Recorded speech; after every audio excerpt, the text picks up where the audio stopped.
And we'll move to the phone lines again. Terry from Apopka's got a question for Larry Perry. Terry, you're on with the Magic Mechanic. Yeah, we got a 2017 Ford Escape, and got coolant coming out of the tailpipe. I believe the head gasket's gone, and what I've read, Ford knew these blocks were junk, and there's a class action lawsuit against them now. Is it worth to put a new motor in this thing?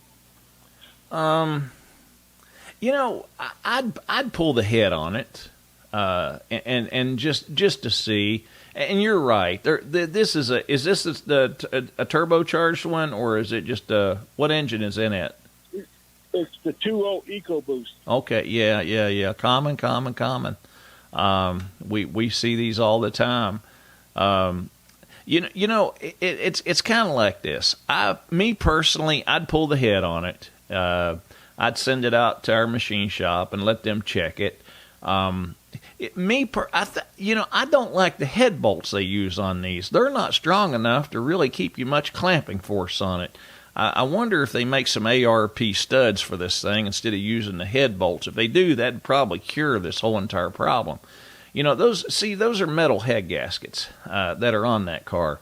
And you don't really ever blow a head gasket nowadays. What has to happen is either the head bolt stretch, or either the engine has to have gotten overheated to have caused a problem.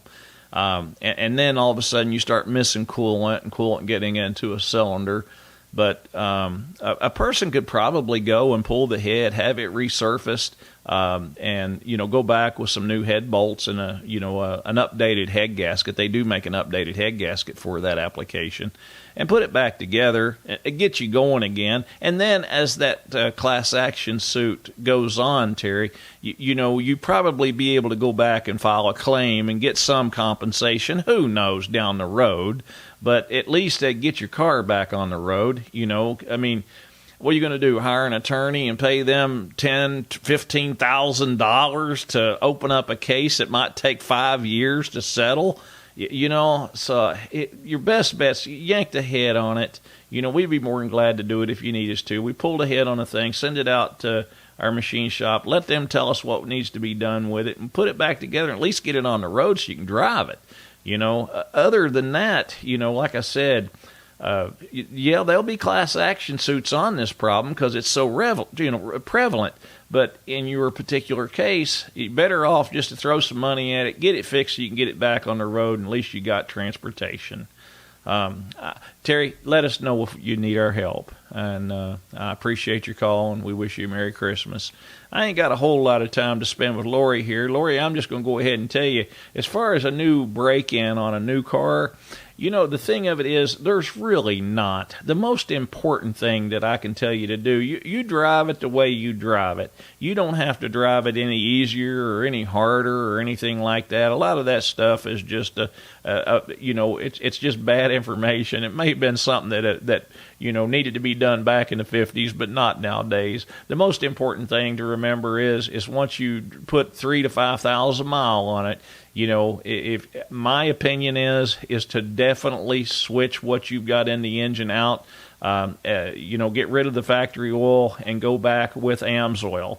And the most important thing is do not, and I repeat, do not take it back to the dealer and let them put 16 weight oil in your new RAV4.